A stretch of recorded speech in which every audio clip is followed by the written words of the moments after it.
Hello, everyone, and welcome back to the Friends You Can Keep podcast. Bit of a special episode today. I only have two very small things that I wanted to talk about before we jump in. One is an ad that I thought was hysterical. It's for one of those games where, I was playing a game, I got an ad for a game that was one of those, we give you two options, and you pick this, and it's one of those, almost like a choose your own adventure kind of deal. Do you cut your hair? That kind of... Short or long, and then the next thing, and the next thing. And sometimes you pick the wrong one, then they cry. I was getting one that was you run a country, and it's how much do you tax? How much do you invest in AI? And then it's because it's supposed to be... the point of the game looks like you take over other countries, but whatever. This one was... So I had the ad twice. I did the first one, and I got success. I did the second one, and it failed. It was a weird... I guess it was a marriage simulator? Maybe? I don't know. Oh, yeah. And it was... The first question is... You're playing as the husband, I guess. It's a very It's a very traditional man and woman. Wife asks you to help... clean. I think it's take the vacuum, maybe something like that. Something about cleaning. Help or watch football. I did help. Wife asks you to do the dishes. Turn the football game on or help. I chose help. I forget what the third thing was in that one. And it was success. You've got a good marriage, whatever the hell it was. I forget. Second time I got it. So remember, that was 1, 2, 3, success. Second time I got it. Wife asks to clean. I chose help clean. Wife asks to wash dishes. I chose turn on football. Immediately, wife files for divorce. What a weird game. Well, it's also just the ad. Okay. I was did you download it? Because sometimes I'll download a game because I'm I was and if Kelly will get a kick out of this. If you downloaded that game, the actual gameplay would be nothing like... No, it really pisses me off. I have two of those where you sort... It's a sorting game, but it has the screws you have to pull out and color code. The ad I keep getting is a Mandela-looking thing. Okay. And there's a bunch of screws... And they're all different colors. And they're layered. Okay. The ad is super cool. Every time you download it, it is the stupidest shit. The only one I found that I did keep, it's a 3D one. So you can spin the thing or whatever. And it's a house. There's been different faces. I have a balloon one that is the same idea. It was just mindless, tapping. Well, we had that ball one for a while where you sort the balls into the tubes. Yeah. The only other note I had, since we do this a lot on the show, is I watched the day it was available on Max, Beetlejuice. And I went in not knowing, because it got rave reviews, people loved it. Jason didn't hate it. Yeah. But he didn't love it. And, spoilers, we're not going to talk about it heavily, but I'm not going to, this is a very cryptic review. Spoilers. The movie's been out. It's down on Max now. But if you don't want to hear spoilers, fast forward. They do, again, use one F word. Oh, okay. So it's, from the trailer, Jenna Ortega is Winona Ryder's daughter. Catherine O'Hara is back. The dead guy in all the trailers is... the pedophile guy. Okay, well, sure. Did not notice at first. So the whole opening of the movie is you find out he's dead. You find out how he died. Very comical. It is an animated segment, so he's not in the movie. Well, of course he's not going to. But it's hilarious that they don't just say he died. They show you how he dies, but it's all animated. I guess they really wanted to stick it to him. Is he in jail? Yes, maybe not. I don't remember. Well, So he's going on some trip to do bird watching, because I also kind of forgot that he was obsessed with bird watching in the first movie. I didn't remember that. I don't think they play it up as much in the first movie as they really did in this one. But, but the plane crashes and he survives the plane crash, and then he's floating on a wing and there's other survivors we're over here. And when he goes to start paddling, a shark just gets him. Well, then you see and I wondered the whole point of this movie is that you're interacting with dead people. So this is going to be weird if he's dead and you never see him again. In the context of this movie, you do see him. It is a torso. There's no head. So it's just a body, and then like this is like what looks like a shark bite. Ew. So this is missing. And it's him like, I don't know where I am. I have to get back to my wife. And it's people like, take a number and have a seat. Like it's the whole thing from Beetlejuice 1 in the waiting room and stuff like that. But so he's in like the whole movie a couple of times. But that, it's not his voice though, which is even weirder. Of like, why did you do all this? There's so many passing scenes with him, and the voice is like real high. Like it doesn't sound anything like him. It's so strange. That's stupid. That was the stupidest part of it for me. And I will say, like, and obviously it wasn't going to. It didn't have the feel of Beetlejuice 1. Sure. And I don't know why. It didn't feel as, like... Because this one is also a dark comedy. But it didn't feel as dark as Beetlejuice. Like, this felt almost like it had a lighter kind of tone to it, almost. But it is a very, in my opinion, it's a very slow, like, good, funny. But, like, it builds a lot of the storylines, and then the last however long, like, the movie, like, wraps up. Oh. Yeah, I mean, I won't ever watch it. I didn't know. I knew you wouldn't. That's why I knew I could talk about it like this. I did not notice until whatever scene in the movie they show it again. At his funeral, his headstone... At first, it just looks like it's glass. It's his face etched on it. It's got his name and the dates and everything else. And I was like, oh, that's cool looking, I guess. And it's very, like, artsy, because Lydia... Or not Lydia. Whatever Catherine O'Hara's name is. Mm-hmm. Which I can't believe I don't remember what her name is. But she's very artsy and stuff like that. It's still... She's still doing all that in the second movie. I didn't notice till they go back. It's a shark fin. It is shaped like a shark fin. His headstone. The first time I saw it, I thought it was some funky shape, because that's what the first movie was her just, she made sculptures that were all these weird shapes and shit like that, and they showed it again, and I'm like, oh my god, it's a shark fin. Like, there was so much. But her kid, Winona Ryder's kid, Lydia's kid, meets another kid in the town they live in, which is the same town in the original movie, because they go back for the dad's funeral. Right, it's the same, right. And Catherine O'Hara is more than excited to sell the house because she hated it in the first movie. She didn't want to live there to begin with, so she's more than excited to sell the house and get rid of it.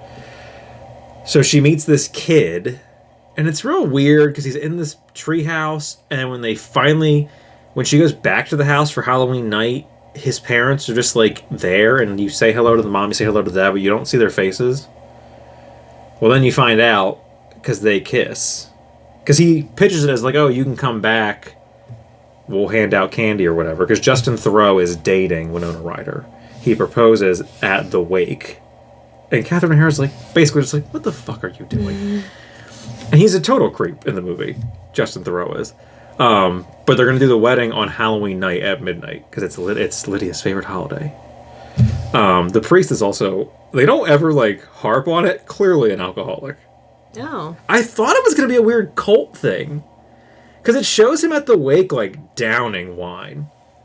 And then when he picks up Justin Theroux in town, he moves a bag from the front seat, and I forget what he says. He's something about, like, picking up lost souls, and then the bag is full of booze. And I'm like, oh, you're a fucking drunk. Weird. And then when they get to the church, it's a ton of people. And Lydia's like, who are all these people? And I'm like, is this going to be a weird cult joke with this priest? But it's not. So she has a TV show where she goes to people's houses. She's like a paranormal medium person. Right. And Justin Theroux is her manager. So everyone that's at the church that she doesn't know, they're all influencers. That's why in the trailer they show you that scene where people's faces get sucked into their phones. It's that scene. But then the priest, like, they don't... So I'm like, oh, I guess he's just a drunk. And that's just a weird sub-joke that we didn't really harp on, but it was still funny to me. But you find out when they kiss... They come out of the kiss and they're floating. The kid is dead. Oh. But it's a big deal in the movie because Lydia can see dead people like she could in the first one because she saw Alec Baldwin and Gina Davis. And Jenna Ortega is very like, ghosts aren't real. It's all bullshit. This is just an act for you to make money, whatever. And then the kid that she starts to like see is dead. Got it. Well then, and I should have known. I was so mad because he has the handbook for the recently deceased in his room. But I bought it at a yard sale in town. And I thought, okay, because I'm pretty sure at the end of the first movie, Otho has it. Which they don't... Also, they don't address Otho at all in this movie. I don't remember who that is. He's the heavyset gay guy that hangs out with Catherine O'Hara the entire first movie. And I'm like, weird that you didn't address him at all. The actor is dead. Maybe that's why they just... But, like, weird that you didn't, like, even acknowledge the character. You put the pedophile character all over. Because, like, he didn't do anything wrong. He's just dead. The other guy's still alive and is a pedophile. Yeah. And, like, they really stuck it to him. Like, when you watch the movie, they really, like, skip I guess that's why. At least that's how it read to me. But, like, weird that you didn't... Like, she's still doing art stuff, and that's what he did with her.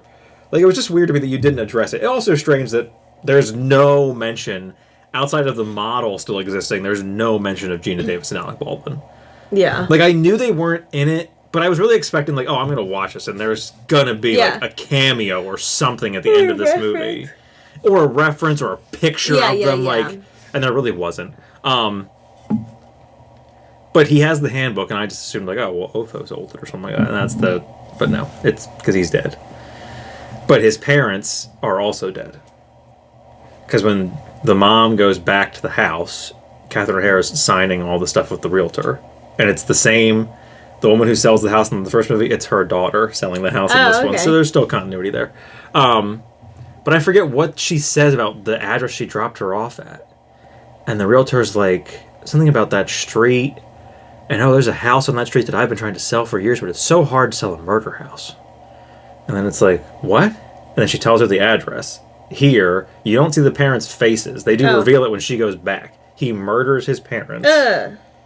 And then was hiding in the treehouse when the cops come, falls out of the treehouse and breaks his neck and dies. Because he shows, like, the bruise on his neck.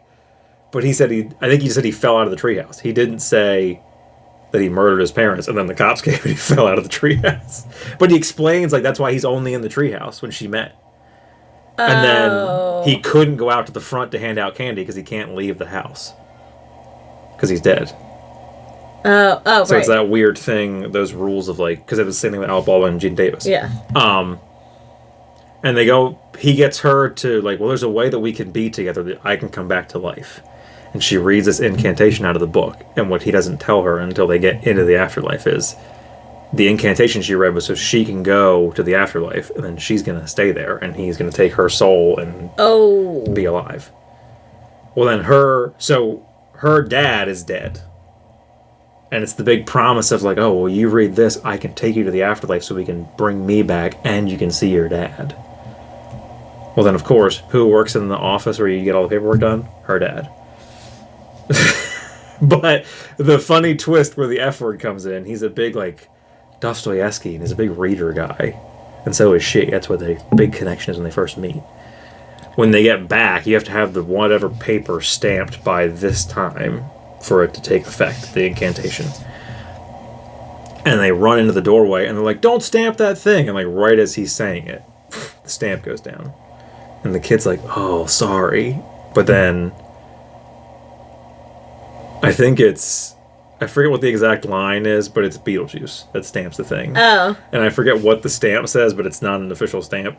And he's just, as he's picking his head up, he's like, I think it was Dostoevsky that said, see ya, fucker, or something like that. And then he hits a button and the trapdoor opens and it just goes down to hell. But it's like, but what's weird is, and it was funny to me because it does play on the fact that, like, Beetlejuice can do whatever he wants and all this quirky shit. And they have it in the trailer. When they're in the church at the end of the movie for the wedding, his ex-wife comes in. And he says, what the fuck? But they beep the word fuck.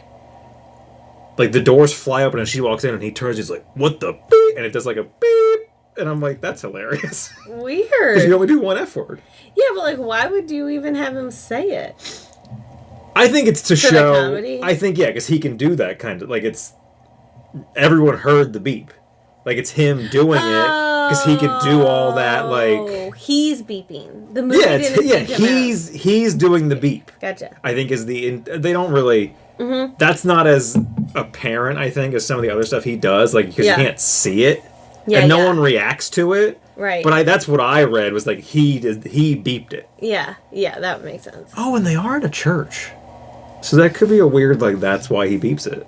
They don't ever explain it, but, like... Right. And I do agree with Jason, like, the boyfriend storyline did feel very, like, here it is and it's gone. Right. His ex-wife storyline felt like, here it is and it's gone. But they all kind of do, because like I said, they build the storylines to whatever point, and then the end of the movie is like... Yeah. Like, it's fast, the end of the movie, but it's so funny, it's so good. They make all these jokes about, like, when you're dying, getting on the Soul Train. Well, then when they go down to get on the Soul Train, it is a bunch of black people dancing, and it's a train conductor, and it's a big Soul Train joke. I'm like, this is so dated, but it's so funny. It was hysterical to me. But yeah, I highly recommend Beetlejuice. I may watch it again at some point very soon. I also watched a bunch of other movies, but I don't need to talk. Like, Krampus was super weird. You remember that trailer, don't you? Yeah, I would. The Adam Scott. Yeah. It was so... we'll talk about that off camera. So bizarre. I mean, I know what the storyline is, kind of, but... Funny, which I expected it to be. And I put that in my review of, like... I didn't know what this movie was going to be. Because, like, the trailer and the theme is horror, but then it's David Koechner, Adam Scott. Right. I forget that girl's name, but she was in Fargo Season 1 and a bunch of other stuff that... if you saw her, you would know her, because she's in tons of stuff. And then Toni Collette, the maid from 2.5 Men. Right, so... Like, it's a bunch of comedians. So I'm like, there's no way this movie is a flat-out horror movie. Yeah. But very bizarre. I may add it to my, like, holiday watch list, because it was so strange. But I was good. I enjoyed it. But speaking of Soul Train, we talk a lot about music on this show. We talk a lot about movies and everything else. But music that I am very passionate about. You also enjoy it, but not as much as I enjoy it. No, I think that I'm a longer fan than you. You're a longer fan because you're older, but you're not as deep but a fan. You didn't listen to it when you were young. Yes, I did. But not like this much. No, I listened to the hits like everyone else did. On the radio, yeah. Which is pretty much all we listened to. Yeah, that's what we had. And I think that's what everything is. When you're a kid, you listen to what's on the radio and what your parents listen to. It's not until you're an adult, but especially like, now. Did your household listen to Billy Joel? Yeah. But again, we didn't listen to music the way we weren't into music the way you and I are into music, and the way I'm really into music. We did. We didn't do that. We watched TV and we listened to music. It was in the radio on the car. Yeah, on the car in the radio. In the car on the radio. Right, like Christ, you didn't have. A stroke. You weren't like. We didn't like. Instead the TV wasn't off. We had music on. Whatever. Yeah. We didn't. I do that now. I mean, I wouldn't. By no means am I saying like, oh, we listen to a lot more music than we watch TV. That's not the scenario. Yeah. But like, there were a lot of instances where like. My mom was cleaning, and because it is funny to me. We had speakers in the kitchen. Yeah. So like she would be in the living room, and you could hear it. Yeah. But then the stereo came through in the kitchen, so like you'd be like having a snack, and you could hear her music. It is funny to me. But it was more than just in the car. I never thought of it, and then when someone asks you like you just did, I did have to think about it, and I'm like, well, no, like I'm really like, obviously, I'm really into music as an adult. And as a teenager, but I also DJ'd at the rink. Well, and I had a lot of like, because my parents listened to country, and then people I knew listened to more rock and roll stuff. But growing up at the rink and being with Jason and Linda, I was listening to a lot of hip hop and rap and old school hip hop, and like, so I kind of did listen to everything, and I still do. And now. Like I said, when it comes to this, we listen to if it was on the radio. Right. Or that's like, what I meant, where like I listened, I have childhood memories of this. So do I, Oliver Company. Right. But like, because we didn't have a ton of CDs at home. We had a bunch of vinyl records for a while. Yeah. And like we had cassettes, and then I'm sure we had some CDs. My mom listened to the radio a lot, but there were certain artists that, and a lot of times it was greatest hits, because I feel like in that and now, mid-90s, early 2000s, compilations were And now, anyone that we hang out with will tell you, when we go to the mountains, when we go to the beach, if we're sitting somewhere and we're playing a game, or we're just sitting and hanging out or whatever, I will put music on. Like, I always have music on now. And, like, in my house, I feel like that's how it was. Yeah. Because, like, even if I don't put straight up music on, we put on those ambiance videos on YouTube all the time that are just, like, soft jazz music in the background. But it's not like a TV show. No. I've grown out of, like, I want white noise. I'll put on a TV show. Well, and I think YouTube has changed that game a lot. But even on YouTube, like, I'm not putting on a YouTube video as background noise. I'm putting on but like, an ambiance video. Now, like, because sometimes I feel like, especially if I'm home alone, just music on feels too dark. Yeah.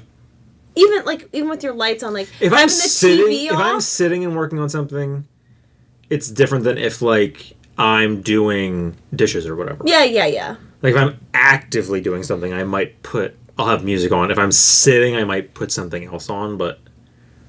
And, like... I also do a lot of podcasts, but... But, like, the ambiance videos, I think, have changed, because you're kind of like, it's TV and music. Yeah, it's both.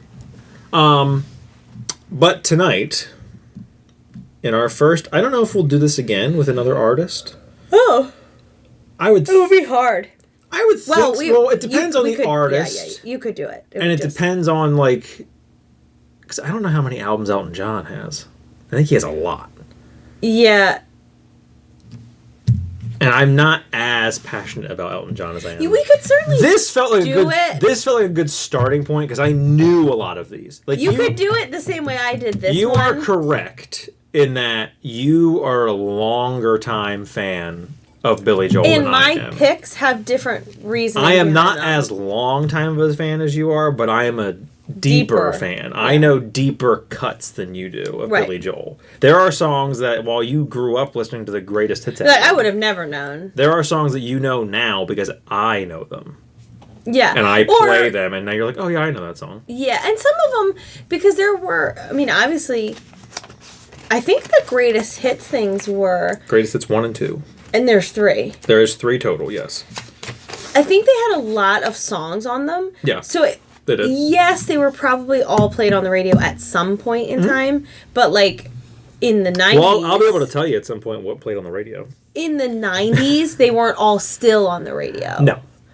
Or as often his on the newer radio. ones were. Yeah. In the 90s, because his last album came out in 93. Piano Man was on. Oh, 100%. The Longest Time was on People 101 like all the time. Yeah. But tonight, we are ranking our definitive ranking here at the Friends You Can Keep. Billy Joel's studio albums. These are not live albums. These are not greatest hits or compilation albums. These are just his studio albums from beginning to end. All 12 of them. Well, and even, like, you wouldn't do the live albums and stuff because they're songs from other... The same songs, yeah. It would be hard. Well, and they fall more into a compilation. Yeah. Because a live album is... You could consider it a greatest hits album. Right. Because, like, you're mostly singing... Especially if you're doing a live album, you're not singing deep cuts. Yeah. You could, but you're not going to. And if you did, they're probably not on the album. Yeah. So... Normally when we do rankings, we usually do a bracketed thing, but that didn't feel right for this. It felt weird to do that sort of ranking, because this is a bit more in depth than what those usually are. And those are usually movies, like it's a one-off, like it's this thing that exists here. Whereas this is like, it's this thing, but it's these songs. So how do you want to go about... The bottom of the barrel? So you have yours ranked already? Yeah. Okay. Because I did... I didn't do that. What? I could very quick. Well... You didn't do your homework. I didn't do my homework? We're ranking albums and you don't have yours in order. order. Because I thought we would, like, here's what the albums are, like, you discuss. No, I picked mine. It wasn't hard either. I went through each album and highlighted the songs that I knew, like, well, without having to look why don't we them do up. this? Why don't we do this? I'll go through, because I have some factoids written down to fill the time, because I thought, I'm just saying, like, 10, Oh, 9, yeah, 8, yeah, whatever. yeah. So while I'm doing that, I will also write what they are. 12 to 1. I have the albums in order by when they came out, because that's how, when I looked them up, that's how they were. So we But knew... you can do them however you want. You had them what? I have them in order. Like, my list is in order. Yours is in order, or no? No, like, this is where they fall, but how I wrote them down is in order of when they came out. Are they out of order? Yeah. No. That came out in 1971, 73. Well, what's this page? That's the last one. I just covered up my list so you didn't see it. Oh, I was about to say, because mine are also in order. Yeah, no, River of Dreams is just But like, here. River of Dreams is 'Cause last, and it jumps to I 1971. covered up so that you wouldn't see if Okay. you didn't want to see mine. Okay. So I can... So we knew initially, we already knew the fact that in our area, in the Philadelphia area, Billy Joel became famous because of the song Captain Jack. Yeah, one of my tops. What I did not know was that, so Cold Spring Harbor is a different record company. Oh. He signs with Columbia between Cold Spring Harbor and Piano Man because Columbia Records noticed Billy Joel after doing Captain Jack live on WMMR. So how Piano Man got re-released... That's why it's live. Oh, no, that's 1980. On my So album. Piano Man got re-released this year on like a 50th anniversary album or whatever it was, and I really want to get it. The whole bonus thing is his entire live set from MMR Studios. And that's where he did Captain Jack, and that's where Columbia Records noticed him and signed him before he released Piano Man. I knew one song off Cold Spring Harbor. No, you didn't. If you would have listened to them like I did, you would have known. No, but I was You just didn't. going by ones that I know, that I recognized. I didn't want to have to... I didn't dive too deep because I didn't want it to be like, oh, I do know that one. I just went off of... This is red. Okay, that'll work. What other one do you think I know? I know She's Got Away. So you know She's Got Away. You would know You Can Make Me Free to hear it. You would know Everybody Loves You Now to hear it. You would know Turn Around to hear it. Tomorrow Is Today, I don't know. And Got to Begin Again, you might know. Turn Around, you would I definitely think I might know You Got to Begin Again because that title does sound like a little bit familiar. I'm trying to think of how that one goes. I don't know the beginning of it. I know the chorus is like the... And I've got to begin again. Oh yeah, I think But I I do. don't know where to start. Yeah, I think I you do know know Turn that. Around too. Oh Sweet Lady. No. Oh Sweet Lady, running like a stream. You don't look back because you know your hands are clean. You make believe that the past was just a dream. Turn around, turn around. No. You don't know that song? No. Shame on you. It's a great song. And I didn't want to look him up and then be like, oh, I like that one. I did. I went through and listened to every single one of these. I was just going by... I knew a lot of the songs already, but I'm like, My- if I don't know this from the title, I want to listen to it, and I'm like, oh yeah, this song. No, I was going purely based on things that I already know currently right now. The Stranger, I don't know how accurate this is to now, but all that I was looking up, The Stranger That's way down there. was Columbia's best-selling record. Whoa.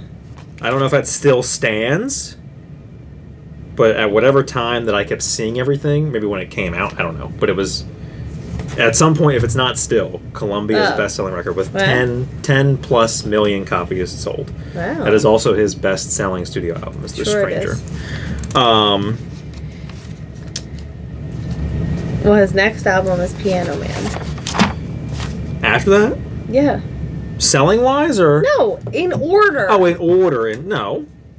Cold Spring Harbor, Piano Man. Oh, I'm talking about The Stranger. Yeah, why are you going all the way down there? I'm giving you factoids. Oh. Because I'm trying to... I said I'm going to give the factoids out so I can write my rankings down. Oh, I thought you would have given the factoid out when you get to that album. No, well, they're not written in order. And I don't have factoids about each individual album. You brought up Cold Spring Harbor. Yeah, because it's his first one. I talked about Columbia Records, him switching from whatever to Columbia between Cold Spring Harbor and Piano Man. This is number 12.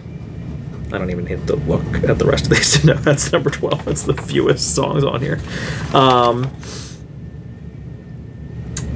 What else do I have on here? 52nd Street was his first album to peak at number 1 on the Billboard 200. It's got some good jams on there. 52nd Street? Yeah. Great jams. What was the... where's the other one? I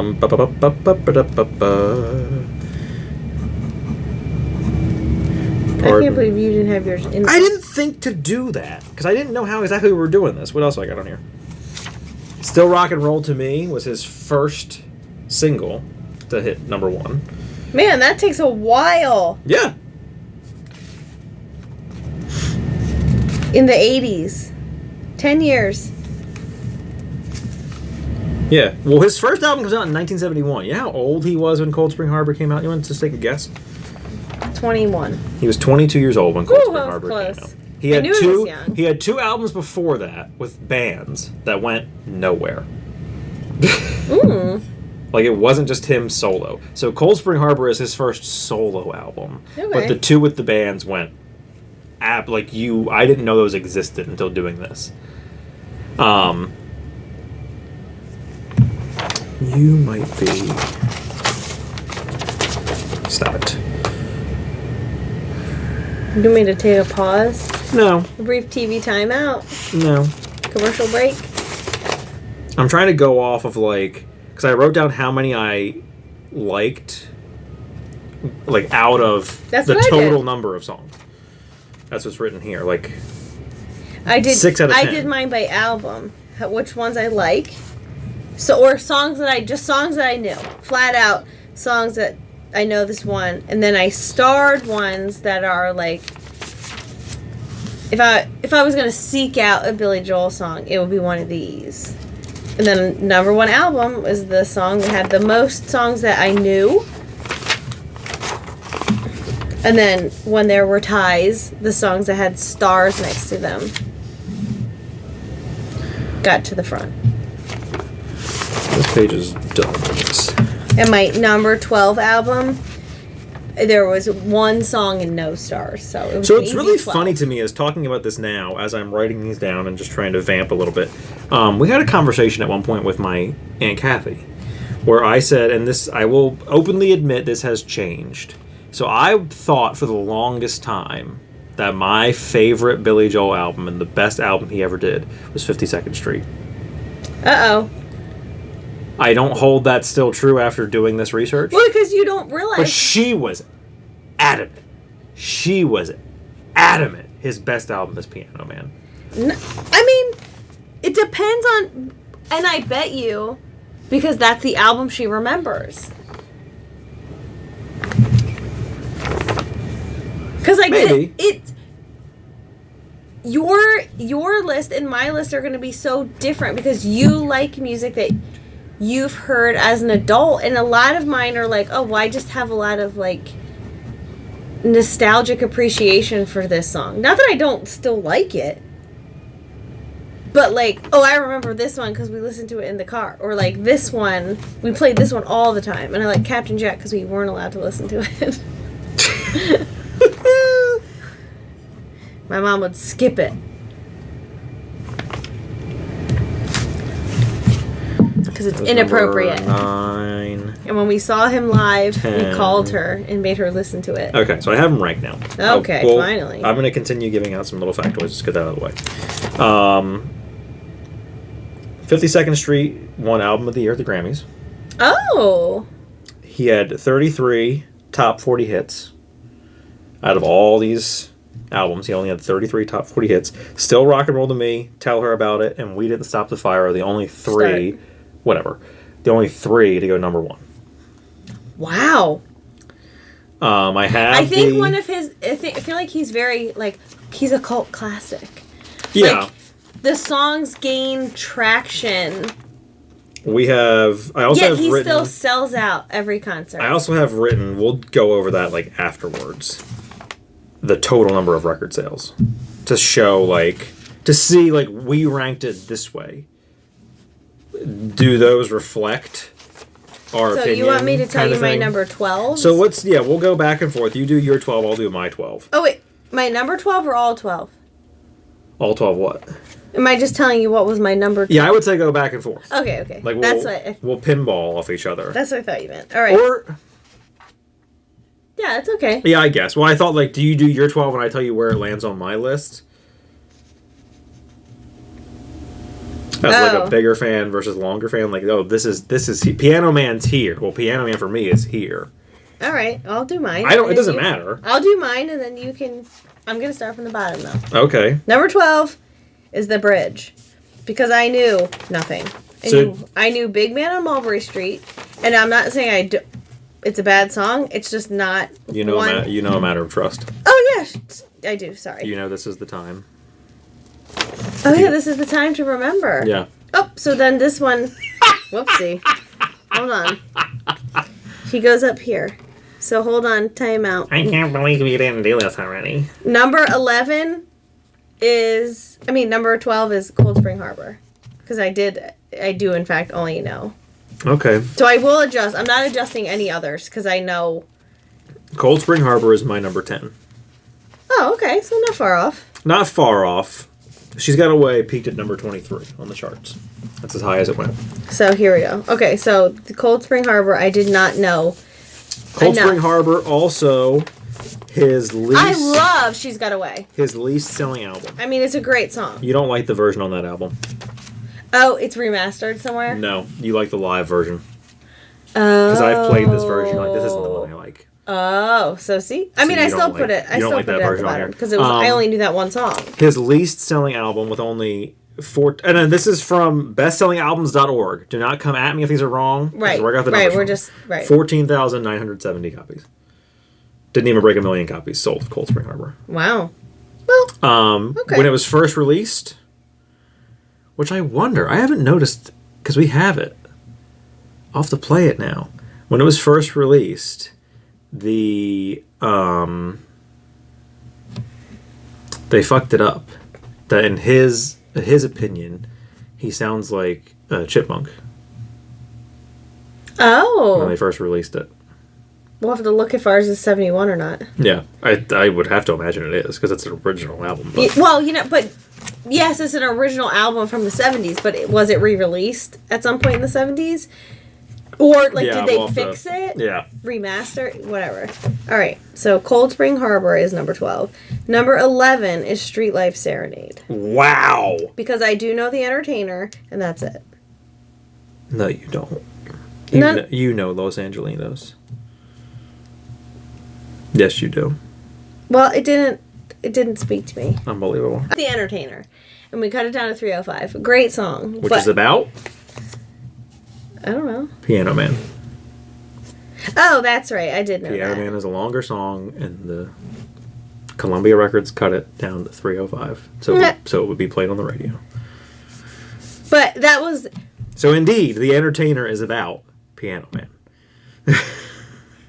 Where do you have... The Entertainer also peaked at number 34 on the Billboard Hot 100. Street Life Serenade is my number 8. Oh, okay. That sold 1 million copies. Interesting what you're going to have at the bottom. But, okay. So, then number 10 is The Bridge. The Bridge is number 9 for me. All right, so we're really close on that one. This Is the Time peaked at number 18. A Matter of Trust peaked at number 10. And the duet with Ray Charles called Baby Grand peaked at number 75. Oh, wow. I had 4 out of 9 songs highlighted on that one for me. Yeah, So, Cold Spring Harbor, I had 6. 6 out of 10. There is 1 instrumental on that album. I had that written here too. 10 total songs, 1 instrumental. Is 1 out of 10 or is the instrumental number 11? There is not 11 songs. So, one of these is instrumental? Yes, Nocturne is instrumental. Oh, okay. Yeah, She's Got Away, You Can Make Me Free, Everybody Loves You Now, Turn Around, Tomorrow's Today, Got to Begin Again. Love them. Love every single one of those songs. 6 out of 10. No. It was... If I did so, I'll be interested to see.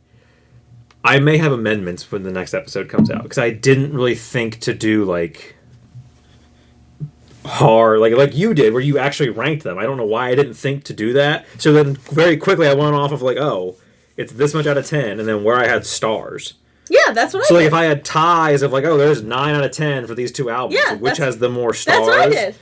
But That it felt rushed when I looked back at it, so I'm like, maybe this isn't right. We'll figure it out. And mine, well, we're learning that there are some songs I do know, but the Yes. only one I fixed was that last one because those are songs that I absolutely do know, and I should have recognized that I know Matter of Trust. So where? Yes, you should have. So, okay, so I did So you 12, were 11, 10. 9 is Stormfront. What was 10? Should I have it already? Yeah. No, 10 was The Bridge. 12 was Cold Spring Harbor. Oh, that's right. Yeah. The Bridge, because I fixed it. So number 9 is Stormfront. Is that right? Yeah. 1989. Yeah. Number 11 on mine. Oh, we'll see. 5 out of 10. 5 out of 10 The Bridge I liked. may have gone a little bit higher So because I don't like the song Shameless. love Shameless. So I do not care It's a great for song. that song. It's a great song. But I do like the Downeaster Alexa. So do I. So that could cancel it out. It's fine. Can't make a living as a Bayman anymore. I'm fine with it. So I liked 5 out of 10 songs on Stormfront. The Downeaster Alexa, I Go to Extremes, Shameless, When in Rome, and So It Goes. The fact that you did not mention And So It Goes is devastating to me. That might be one that I did. I just didn't highlight it because I You didn't do know remember it. If it. you heard it, you would know Yes, it. I'm That pretty also sure. features The title, really. That also features We Didn't Start the Fire. Mm-hmm. I do not care for that song. I don't hate it, but It's catchy. I'll listen to it, if it comes on the but radio, I'm not going out of my way to put it on. No. And it makes sense because Billy Joel also hates that song. I don't know. That People- sold. So just because you're a fan of Billy Joel, that's probably not one you like. But I do think there's a lot of people who like that song because of. I do want to listen to. There's a podcast that I did listen to the episode he guested on that they go through and they break down all the events he talks about. in the Yeah. song. Because there are people who like that style of Yeah. song where it's.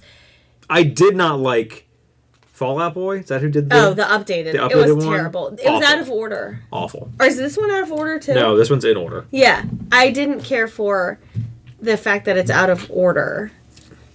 And it's just not good. It. And the events they chose were super weird. Like, Yeah, like they picked some good ones, but they jumped around too much. So that sold 5,282,500 copies. The Downeaster Alexa peaked at number 57. I Go to Extremes peaked at number 6. And So It Goes peaked at number 37. That's Not Her Style peaked at number 77. And We Didn't Start the Fire was number 1 for 2 weeks. Wow. Next, Okay, so number 8 is Nylon Curtain.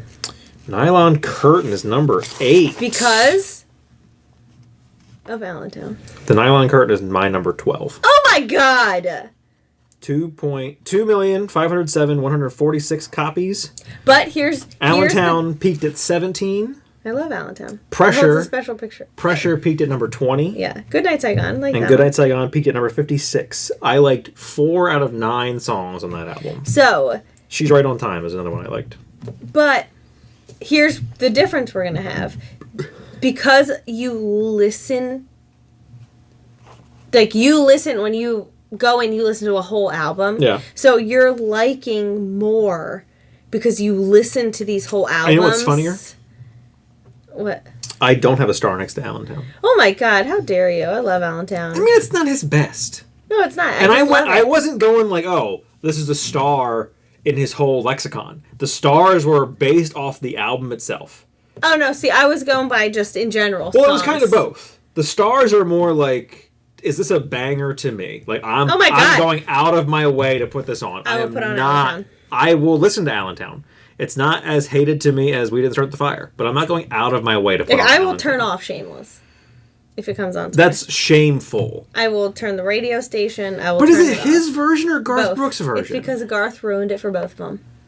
I think you should listen to No, his version. I don't You want should to. give his version a better I don't want chance. Why do you not like that song? I just don't. I don't know what it is about it. There's something, and it's not even like, oh, the lyrics. No, there's something in it. I don't know if it's a sound. Is there a note in there? There's something. But it's different. in it. It's a wholly different song because Billy Joel does it. Yeah, but in my brain now they're the Is it same. Bob Dylan? He's trying. It's one of those where he's like, Yeah. I was trying to do this. Yeah, he was trying to. No, it's Jimi Hendrix. He's trying to do Jimi Hendrix. Okay. Because Garth Brooks is very Garth Brooks. It's a Yeah. very Garth Brooks song. But Billy Joel's is very like... He tries to do all kinds of styles. No, in multiple different songs. Yes. Not that one. How does that song start? I don't know. Oh, it's very... So Garth Brooks is very like, I'm shameless when it comes to loving you. Like, it's very Garth Brooks. I just hate it. Billy Joel's is like, I'm shameless Yeah. when it comes to loving you. I just don't like it's it. very up and down. I don't know. like it. I love that song. So I put And them- funnier, I didn't know it was a Billy Joel song until I was an adult. Because my parents were big country people. I thought it was a Garth Brooks song. I don't And then know. I found out it was a Billy Joel song and I it don't blew know. my mind. And I prefer Billy Joel's version. I would hope so.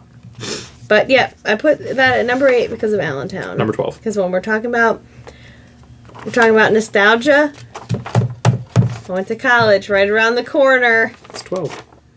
We played that song a lot. What was the one? Was it The Bridge or Stormfront? One of these I listened to it and I'm like, oh, this is very Beatles coded. It might have been The Nylon Curtain. But I thought it was like the first song. I was like, oh god, this sounds like a beat. Like, in a good way. But like, this is clearly him. Yeah. Because that's what Scenes from an Italian Restaurant is supposed to be. It's him doing like a Beatles anthology kind of song where it's a bunch of different Oh, that's shit. way up there. I hate to give it to you.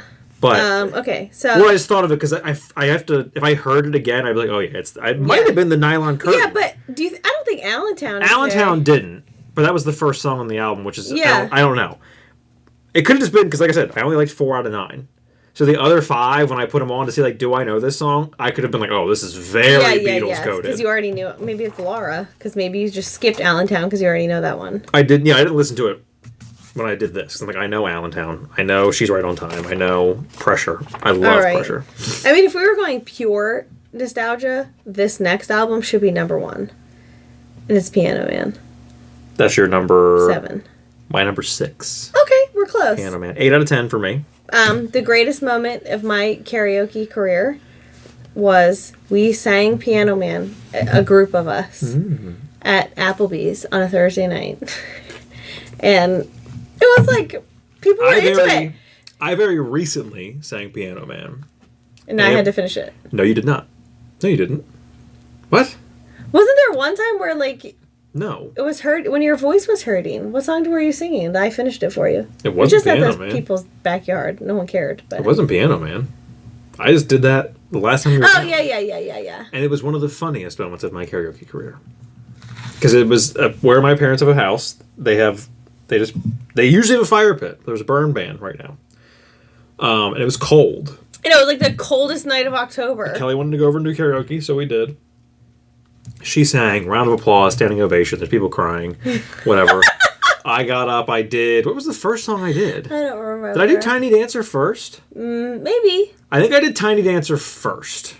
People were into it. They liked it. People like a smattering. Okay, yep. I think I booed. And then I started. I was going to be done. Oh, yeah. And he was like, oh, no, you got to sing another one. And Piano Man, I think, was starting. And I'm like, this is fine. I'll do this. He's like, okay. He's like, I thought so. You strike me as a Piano Man. God knows, if I had any wish in my life, I wish I'd had to play piano. Justine could teach you. She played piano. I desperately want to Actually, learn how to- Sarah could teach you. She's a piano teacher. I desperately want to learn how to play piano. I can't. My brain doesn't allow me to do my hands separately like I feel that. like I couldn't either. Like, I think if you learn. I don't know. You learn it. I know that you learn it. It's a slow...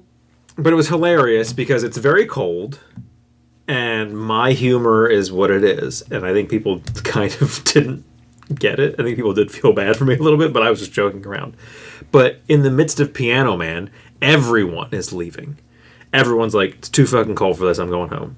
And it was late. Getting on their golf carts and leaving. It was like 10 o'clock. But they had been there since dinner time. But what was hilarious was, so we're doing the chorus, I think, Dean and I. Everyone's starting to leave. And then, like, as we have now acknowledged, everyone is starting to leave. There's maybe one golf cart left that's not ours. And they're saying their goodbyes. As golf carts are pulling away, here comes me. It's a pretty good crowd for a Saturday. And I stop singing because I was laughing so hard. I couldn't get the line out. It's a pretty good crowd for a Saturday because Dean started laughing and it was a laughing. Saturday. It was a Saturday, which made it even funnier. It was so funny. Ours was... And I think I did the chorus right before that because people were leaving. I think I said like, and we're not in the mood for a melody. Like I forget what I did. Dean and I were laughing so hard, but I could not get through the line. It's a pretty good crowd for us. Ours was the opposite. We were at an Applebee's, and like I don't know, there's maybe 4 of us singing, and singing the chorus, and eventually like the song just keeps going on and on and on. Yeah. So finally, one of the guys singing was like, "Everybody!" and like. Everyone at Applebee's is just standing up singing Piano Man. Yeah. It was so funny. 4,200,828 sales for Piano Man. I knew it wasn't a huge... Travelin' Prayer, which I did have on my 8 out of 10, peaked at number 77. Oh. Piano Man peaked at number 25. I knew Piano Man was not a number 1 hit for him. Worst Comes to Worst peaked at number 80. I like Ballad of Billy the Kid because... I like Travelin' Prayer, Piano Man, Ain't No Crime, You're My Home, The Ballad of Billy the Kid, Worst Comes to Worst, Stop in Nevada, and Captain Jack. I love What does not have a star next to it? Captain Jack. I love... It's too long. Captain Jack. I like it. I don't care. I like it, but it's also so just... funny. It's just... I don't know. And again... I do like that song a lot. Again, I think part of the reason One of his most controversial songs. When we were growing up, like my mom was not... One of these has the F word in it. I forget what song it is. She tells us... Or what album well, it is. not us. It was just me at home at this point. But like, she would let it play sometimes, but she would always say, like she was really... She would make it a point to say like... Rude? Yes, but she would say like, this is a song you could sing at home and only at home. Don't go into school and start singing the song. The same with the Spice Girl song, When Two Become One. It's fine. Like, you can listen to the song on the radio and sing along, but don't go into school and start singing the song. Albums and you smoke your pot. So, you sit at home and masturbate. Yeah. It's the part that... You sit at home and masturbate. So, like, I feel like that's why I like it. Maybe it's an act of defiance, but I think it's also, like... In my mind, it tells me, like, you should like this song because it's a song that people are like, ooh, this is controversial, which means you should like it. Like... And it does ramp up. I do like the peaks and valleys of it all. So, but it might also just be, like, it's one that I always remember because it was so, like, you shouldn't listen to that. All right, so that was number 7. Number 6 is Turnstiles. Where is it? Oh, here it is. Say Goodbye to Hollywood. Turnstiles is my number 4. We don't have big gaps. 7 out of 8 songs I liked. I knew 4. 3 have stars. 1,707,000 sold. 1,707,000 albums sold. Say Goodbye to Hollywood peaked at number 17. This is a funny album. I love New York State of Mind. I prefer the live version. I do like the regular album version of Say Goodbye to Hollywood. I prefer the live version of Say Goodbye to Hollywood. Is there a live version of Miami 2017? Yes, there is, and I have that written down there that I also prefer the live version of that. But I do like this version. I think I might too. But I was going, because we weren't using live albums. So my 7 out of 8. Well, so I have them on here. Yeah. But I wanted to note, like, I do like these, but I prefer the live ones. My 7 out of 8 were Say Goodbye to Hollywood, Summer Highland Falls, which you would know to hear, All You Want to Do Is Dance. I think I would know that one too. So yeah, probably. New York State of Mind, Prelude, Angry Young Man. I did have that one. I've Loved These Days, and Miami 2017. Yeah. I love that song. It is a great song. Miami 2017? Yeah. Yeah. New York State of Mind is so good. Mm-hmm. All right. I've said, I believe it should be the song of New York. Instead of Frank Sinatra's New York, New York. Yeah, he is. I think, is he a New Yorker? But he is. Because Billy Joel was a full-blown New Yorker. And I don't know. I think that song encompasses New York more than... It talks about... New York is New York City. That's what that song is about. That's what it was written for. But it's not...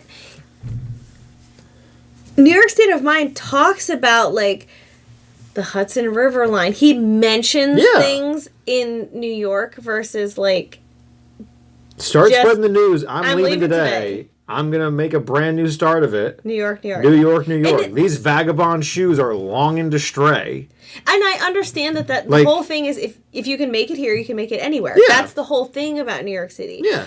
But Two better songs fitting. New York State of Mind. And what's the other one? The Jay-Z one. oh. Empire State of Mind. Empire State of Mind. There it is. Yeah. But I think I think that would be a good one. I think New York State of Mind Yeah. encompasses the vibe of New York more. Yeah. All right, so that was number 6. Now we have number 5, River of Dreams. River of Dreams is my number 7. His final album came out the year I was born. So I know I knew Devastating. I knew 4 songs. Oh, his number. Oh no, I was like his number 2 album. No, he had a lot before I was born. 1, 2, 3, 4, 5, 6, and then number 7 was born. His last 3 are when you were born. No, I mean 86, 86. Yeah. He had an album come out the Come year out, I was yeah. born. So he had 3 I come was out after thinking- you were born. I was thinking it was like one of his way Yeah. early, but he had a lot more. 9 albums were before you were born. Yeah. I wasn't sure if you would put Lullaby 6 higher million. for 6,751,480 sales. I had 5 out of 10. No Man's Land I like a lot. All About Soul I like a lot. Peaked Mm-hmm. at number 29 on the charts. Lullaby I do have on here. Peaked at number 77 on the charts. The River of Dreams peaked at number 3. Are you gonna mention that that's your son? Lullaby is I did dance with my mom at my wedding to that. And Famous Last Words. Yeah, I like that song a lot. I love River of And Dreams. in terms of like what I said I did, 9 out of 10, 6 out of 10, whatever. This one is 5 out of 10. All of them have stars next to them. So then that one gets bumped up a little bit more. Frankly, my dear, I don't give a damn anymore. And asked at a thing, why did you put that in there? Is this truly the last thing you're ever going to write? And he said, I don't know, probably not. But he's like, that's why it's called Famous Last Words. It's very, Right. it's very, and that's why I put It's that like line in there. It's tongue-in-cheek. very Hollywood of like, Right. that's not what that means. All right. So that was number 5. Number 4 is Glass Houses. Glass Houses. My number 3. 7,943,418 sales. I have written down here 10 out of 10 songs. You May Be Right peaked at number 7. That has a star next to it. Sometimes a Fantasy peaked at number 36.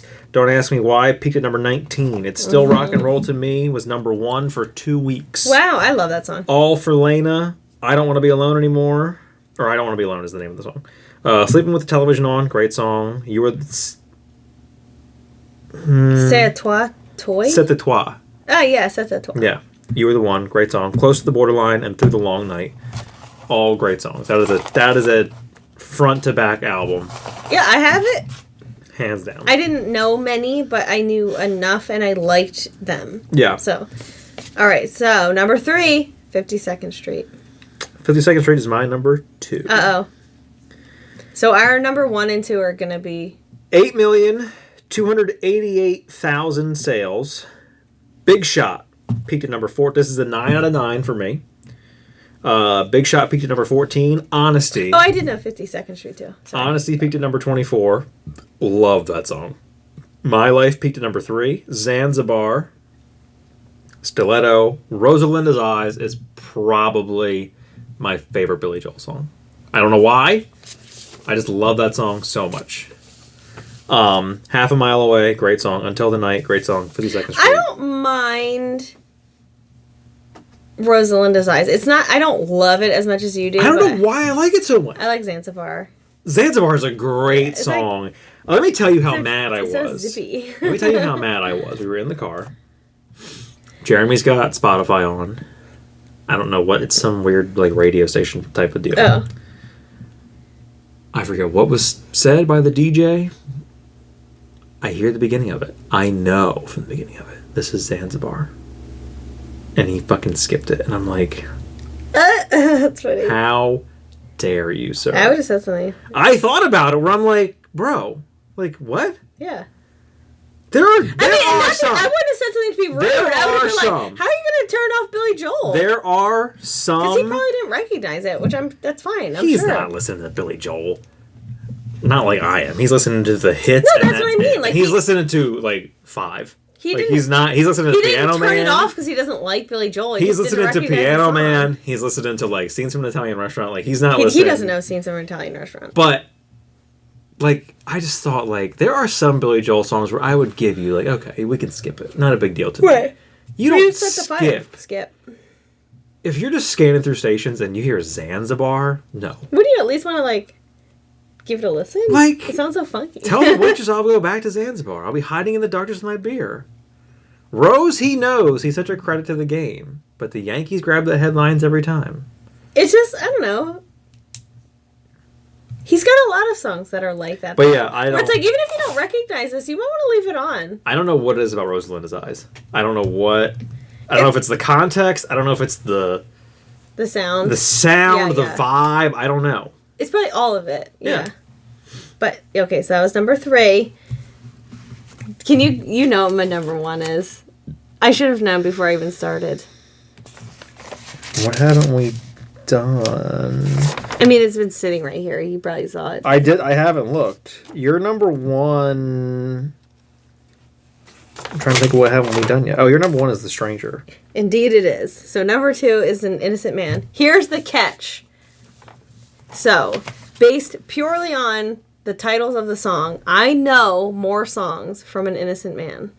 But I'm not letting Scenes from an Italian Restaurant be number 2. Okay.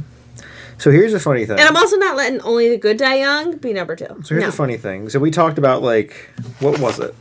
Glass Houses. 10 out of 10.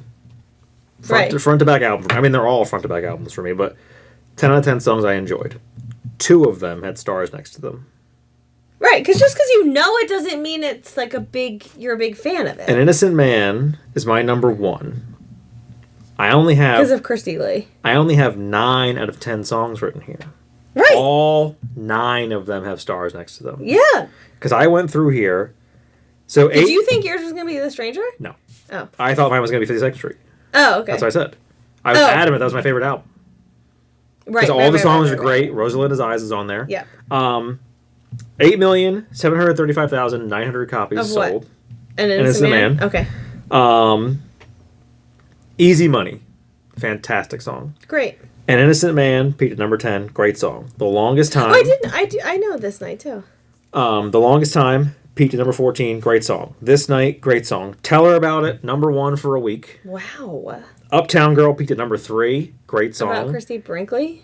Yes. Here's the funny thing. I didn't discover this song until recently when I put into my library on Apple Music the Billy Joel playlist of deep cuts. I had it on shuffle one day. So Rosalinda's Eyes is my favorite Billy Joel song. My number 2 is probably Careless Talk. I don't know what it is about that song. When I heard it, I was like, holy shit, how have I not known this song longer than this? I mean, love that song. I would give Christy Lee a down arrow. Christy Lee is a fantastic song, and you should be shamed that you do not like that song. I think it's one of those situations where... It's so good. But you played it so much where I'm like... Because the other ones I looked at... I don't want to listen to this anymore. The other ones on here, like Traveling Prayer, I do like that song. The main reason I put it on here is the piano. Oh. Like, you have to appreciate that this man wanted to be a concert pianist, and it shows. Mm-hmm. Prelude Angry Young Man. Mm-hmm. Christy Lee. Like, the man kills it. Mm-hmm. I love Elton John to death. You will never hear someone like Billy Joel murder a piano. Like... My favorite video on the internet is when he was just walking through New York. He was riding a motorcycle through New York, and someone had a piano out for the trash, and he stopped and was like, "What the fuck are you doing?" And like played it on the sidewalk. Like, it was so funny to me to watch, and I just saw like, could you imagine? No. You're gonna knock on your door, and it's Billy Joel. Like, what the fuck are you doing with this piano out? Yeah, right. Like, I'm taking your piano. I think he may have. And he plays it like, it's not a tune, but like, you can tune it. It's still a great, like, he's telling them, like, it's still a great piano. It's a fantastic video. But yeah. Leave a Tender Moment Oh, Alone. yeah, Leave a Tender Moment Alone. And Keeping the Faith. Peaked at 27. Keeping the Faith. Peaked at number 18. Yeah, 9 out of 10. I don't know. Leave a Tender Moment Alone, I could... So you also have An Innocent Man at number 2? An Innocent Man is my number 1. Oh, right. And you have 52nd Street where? Number 2. Okay. So then is The Stranger your number 3? Number 3 was Glass Houses. Oh. Is this number 5? The Stranger is my number 5. Oh my god. 7 out of 9 songs. Yeah, I knew. Yep. And I have 1, No, yeah, 3, it's on there too. 4, 5, 6 out of 7 are starred. So, I just love all of them. I had 3 starred, but I'm always only using the stars to use a tiebreaker. So 12 million. But we're not letting Scenes from an Italian Restaurant go anywhere but number 1. 12,087,000 copies sold. It is his highest selling album. I mean, It is, see why. it is, as of everything I saw, Columbia's highest selling album. Right, at some point. Moving Out, Anthony's song, peaked at number 17 Now has a on the Broadway charts. show? I mean, it's all of his music. The Stranger, which the only fault I have with The Stranger, and it's not The Stranger, but every time I think about it, I do love that song. All I think of now is like, God damn it. This was so misused in Uncut Gems, it's not even funny to me.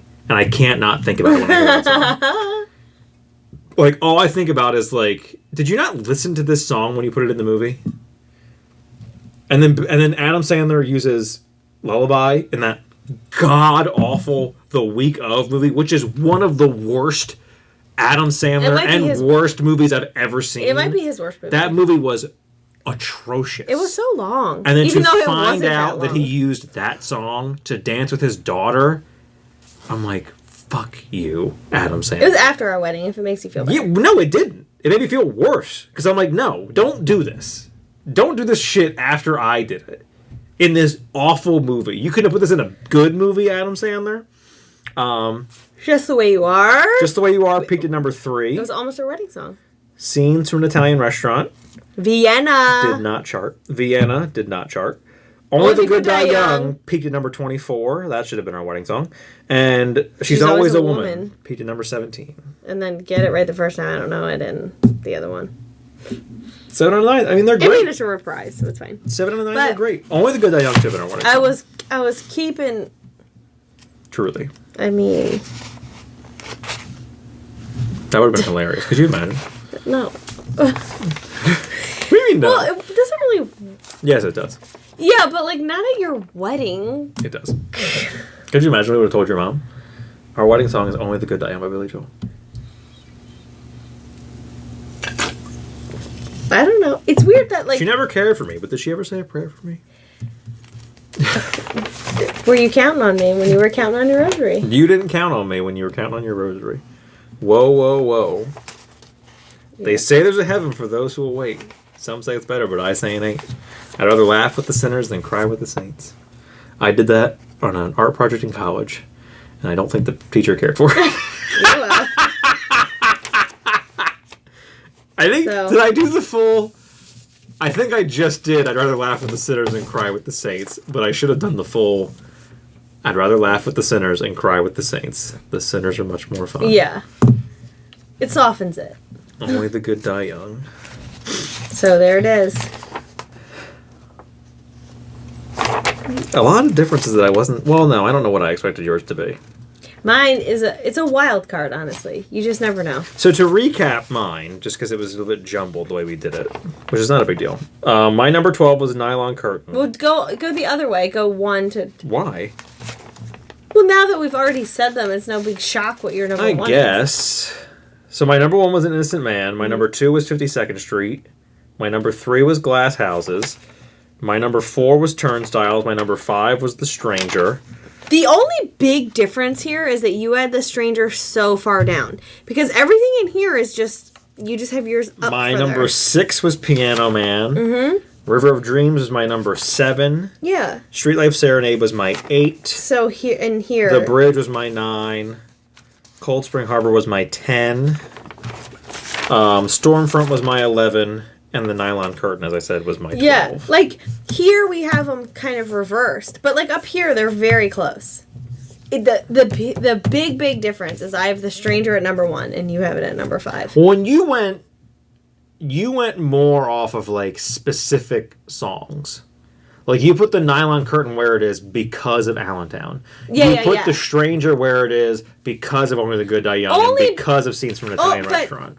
Whereas like I went off of like, here's the whole album, here's the amount of songs that I like, and here's like my real like. I think it's because, like... You know more songs in every album, though. But my point list started with how many do I know? But my point is, outside of Rosalinda's Eyes and Careless Talk, I don't know that I could, if I really wanted to, and we might do that at a later date, if I really wanted to, I could probably sit down and give you, like, here's my top 10 Billy Joel songs. But I don't know, like, just offhanded doing this. No. I couldn't... Like, I had to go, here's all 10 songs, I like 9 of them, whatever. I couldn't do, like, well, I really love this song, so this has to be up here album-wise. Because I'm going to run into, like, oh, well, I also really love this. Should I put that at number 1? Like, what's the better song is what I would run into. Yeah. Mine were, you got your ranking based on how many songs I knew. So the ones that I only knew 1 were down at the bottom. And then I put them in order based on how I liked the songs. Then the next one, same thing. Okay. And then minus An Innocent Man and The Stranger, they were just one difference in how many songs I knew. I liked more. Now we have it written down, we could easily, not easily, but we could do a top 10 songs. You could do the songs bracketed. I don't know how many songs there are total. Because there's not 10. There's around 10. It's either 10 or 9, except for Turnstiles only has 8 songs. But most of them are either 10 songs or 9 songs. Well, you could rank his hits. You could do, like, the songs on his greatest hits album. Yeah. All 3 of them. Yeah. That would be a little easier. But I found an article that kind of spurred... This is before we had the idea to do this. It kind of spurred me wanting to do this. And it's from... what is this? UltimateClassicRock.com. It was a suggested thing for me. The best song from every Billy Joel album. So it is there. Oh, okay. It's the ones, like, this is the best song on the album. This will be a nice little cap to the episode. If you want me to elaborate on their reasoning behind it, I can. It does have written. We'll see if we agree. If we agree, then. Let me see if it gives any of the... Are they, so we started... They're in order. It's doing his albums in order. Cool, because I have the track list. Either not, it's not ranked, like... Best song on this. It's just here's the album. Here's the best song from this album. I'm trying to look if there's any like criteria it gives at the front. 2023 tweet from Matthew Perpetua, who broke Billy Joel's song down into 4 categories. You think you're better than me? Look at this asshole / these assholes. Things used to be better, and here's some advice, moron. Those are the 4 categories of Billy Joel songs. I kind of agree with that, but also no, because he's got tons of love songs. I was going to say, I think you need a love song. Unless he's counting that and, like, here's some advice. You need a 5th category. But that would be, here's some advice, moron. I don't know. Because also, what advice are you giving in She's Always a Woman? Or, like, Uptown Girl. Or Uptown Girl. Well, I could see, you could get more from Uptown Girl than you would, like, She's Always a Woman. Or She's Got Away. Yeah. All 4 reasons are present on our list. 12 songs, respective, blah, blah, blah. Probably not. Excluding his 2001 classical album, Fantasies and Delusions, which we also did. This is a classical music album. Oh, yeah, we didn't. Yeah, we didn't. From the speedy Cold Spring Harbor to the soulful River of Dreams, here is the best song from every Billy Joel album. So on Cold Spring Harbor, their best song is Everybody Loves You Now. Oh, okay. An unfortunate mastering error sped up Joel's debut album and rendered most of it unlistenable, at least to him. But it still showed flashes of greatness. Weird. The first in a long lineage of Joel songs about successful, desirable women who treat their admirers like dirt, if they even think about them at all. One of these he does say, I forget what album it is. Oh, I think it's The Bridge. Has an explicit thing on it, because he says the F word. Oh. Piano Man. Piano Man. Which... Okay. No. I mean, maybe. But we tried to avoid the obvious choice here, but to award the best song of Piano Man to any song besides the title track would simply be disingenuous. Time and overexposure may have put Piano Man in Stairway to Heaven or Freebird territory, but if you divorce the song from its cultural ubiquity, you'd fall in love with Joel's semi-autobiographical tale of his tenure as a Los Angeles lounge singer all over again. It is a great song. It is. I don't care. I don't care if it's like Street cliche. Life Serenade. The Entertainer? The Entertainer. Winner. Joel never shied away from worst-case scenario thinking, and he wasn't afraid to bite the hand that fed him. He does both on Street Life Serenade's lone single, The Entertainer, a cynical appraisal of the fickle music industry. Turns out New York State of Mind, it's gotta be. Or Miami 2017 is my guess. For which one? Turnstiles? Yeah. What was your guesses? New York State of Mind or Miami 2017. Prelude, Angry Young Man. Oh. With its razor-sharp piano intro, Okay.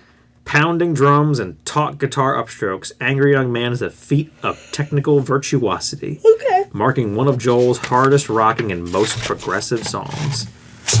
I'll never forget there's a piano player on TikTok that played this. And you're watching the people in the background marvel at him like...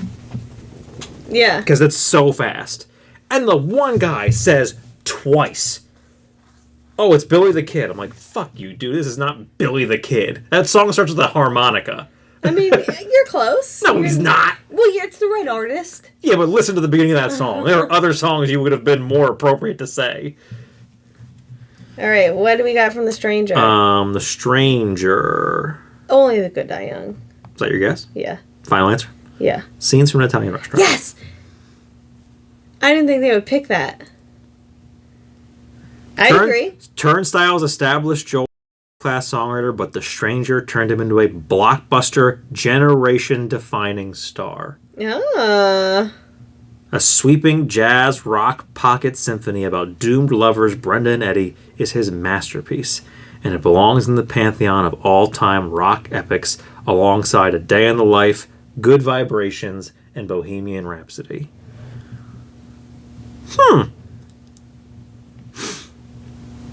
I would have thought... I can see why they would pick that, but I would have thought they would have went with Only the Good Die Young. It plots but the transition. But they're going deeper than just like... It plots the transition from starry-eyed youth to disenchanted adulthood, and it reminds listeners that even in the face of unexpected disappointment, life goes on, and so must they. 52nd Street? Big shot. Zanzibar. Oh! 52nd Street was cut. I guess I should have known that when they picked Scenes from an Italian Restaurant. From I the should have same known they were going to pick jazz rock cloth as The Stranger, but it sounded seedier and more cynical than its predecessor. Then what are they going to pick from Glass Houses? I don't know. I can't guess anymore. Take Zanzibar, a sleazy, shape-shifting composition about a dejected barfly who's trying to score with the waitress. Oh, God. You could also view Zanzibar as a Twilight Zone take on Piano Man, where the musical entertainment is replaced by fuzzy sports broadcasts, and none of the patrons are proud of their status as regulars. Oh. That's fun. Glass Houses? I don't know. It's still rock and roll to me. You may be right. Ooh. Of the two songs that I had starred from that. Entered a new decade with a slightly harder, stripped-down sound. Best represented You're on all I know. Glass Houses' lead single. I think on Apple Music it says, like, he did... Glass Houses was his, like... Transition? Well, people were starting to put him into, like, a pocket, I think. Oh. And Glass Houses was kind of like a fuck you, and, like, that's why... I'm not the that. opening track on Glass Houses is the glass shattering, and you may be right. Oh, uh-huh. Burner, burner, burner. Succeeds primarily because of its irresistible hooks and melodies, but also because of Joel's cocky, devil-may-care attitude and self-righteous sneer. Oh, that one's still live. Nylon Curtain. You're never going to guess this one. I don't know. Where's the Orchestra? Oh. Joel ends his arguably most ambitious and Beatles-esque album. Oh, so what is that one? With this quietly devastating McCartney-esque piano ballad about a man who attends the theater and is surprised to discover he's watching a play instead of a musical. Oh, that's fun. Yeah, it is that one. If I were to play you, like, what's the first song you don't know? Laura. Yeah, I think if I played that, the second you hear the opening music, you're like, holy shit, is this a Beatles album? Like, I'll definitely, when I'm done, I'll play it. Because the second you hear, I'm telling you, the opening chord, you're like, this is a Beatles album. Innocent Man. A lot of songs. Uptown Girl. Remains a divisive Billy Joel song more than 40 years after its release. What? Why? It's only because of the mass exposure that plagues so many gargantuan pop songs. The fact is, Joel's riff on Frankie Valli and the Four Seasons is pure pop confection, featuring one of his most daunting lead vocals and positively jubilant backup harmonies. Did they mean The Longest Time? No. Uptown Girl. That sounds like a Frankie Valli song. Yeah, it does. The whole album sounds like a Frankie Valli album, but... The lyrics paint a classic picture of a boy from the wrong side of the tracks, pining after a girl who's way out of his league. Yeah. It was the last time Joel could sell this type of song with any credibility, as he married supermodel Christy Brinkley after she starred in the video. So was the song not written about her, or was it? It might have been. It probably was. If they got married after the video, because why else would she have been in the video? Right. So it was probably written about her. But, but publicly, you can't do the whole, like... Oh, right. He can't do that again. I'm just some guy from the wrong side of the tracks, and...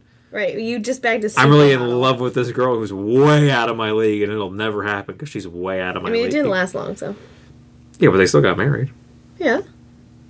There was a weird Family Guy joke. Then he was married to that girl with one leg. There was a weird Family Guy joke that I never understood, where they're driving in a car, and it's Peter, they're going on a road trip somewhere, and pulls up next to him as they're driving is Christy Brinkley in a red convertible.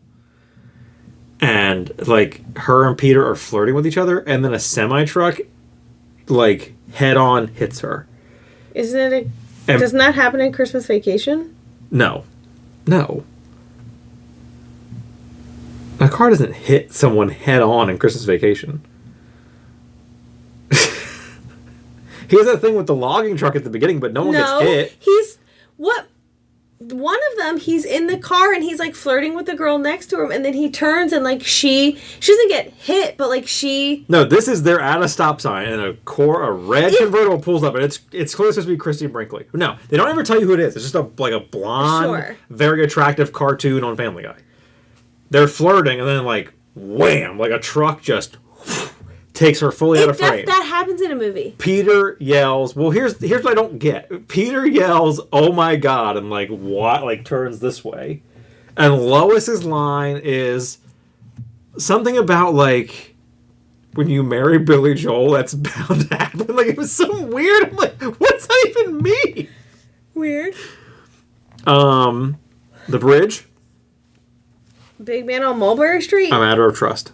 Oh, okay. Ditches his namesake instrument on the Bridge's second single and its accompanying video to powerful effect. With its heavy mid-tempo groove and simple, muscular riffs, A Matter of Trust could come off as a bare-bones plotter.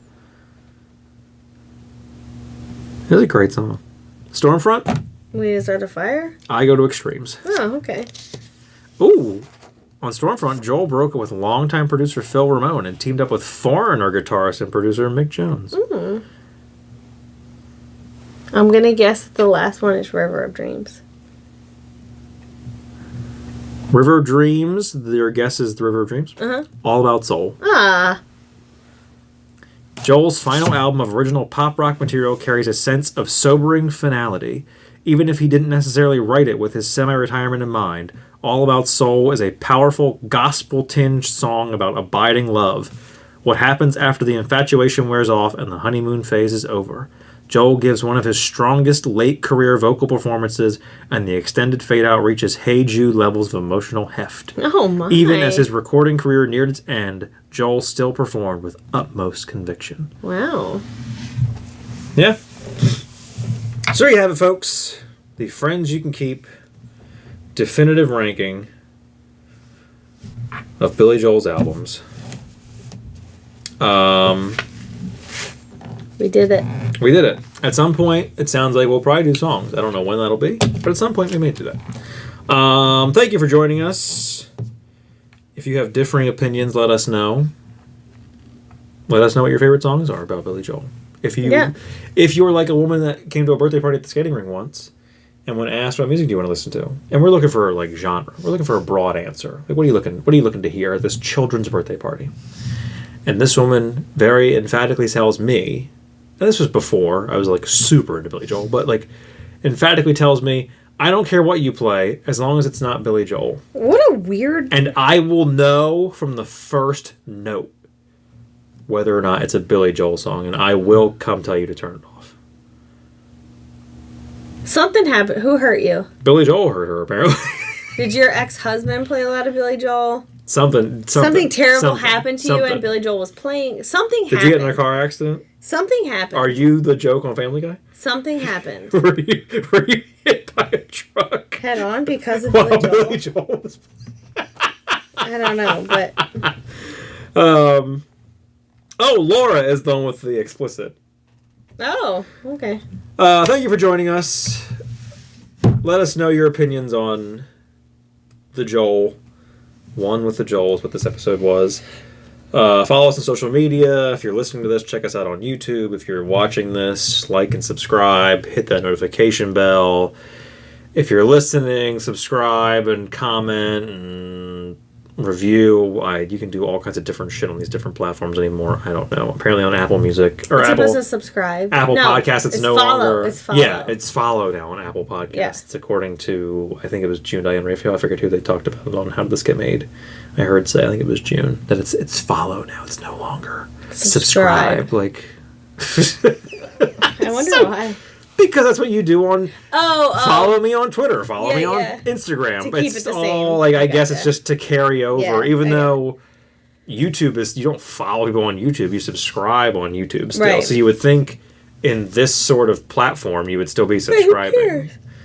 But yeah, this is what the platform provides. Do all the stuff that you do for every other show you listen to or watch, depending on where you're getting this content. Click the button. We're underneath. Click the button. If you're listening, subscribe to our YouTube channel. I don't care if you watch the videos or not, but subscribe. Get our numbers up. If you're watching this, do the same thing on there. Go to Spotify or wherever you get podcasts. Get it everywhere. Get it everywhere. Mark us played. If you subscribe to the YouTube channel, but you listen to it, click the video, drag the thing all the way to the end, let like 5 seconds play, and then mark it as played. Tell your friends, tell your family, tell your neighbors, tell your coworkers to listen to us. Yeah, that's everything. We will be back next week, and then we're probably on break. No, there's 2 weeks before the weekend before Christmas. Well, this goes out the 11th. And then there's the 14th. And the next one will go out the 18th. Oh. And then after that's the 25th.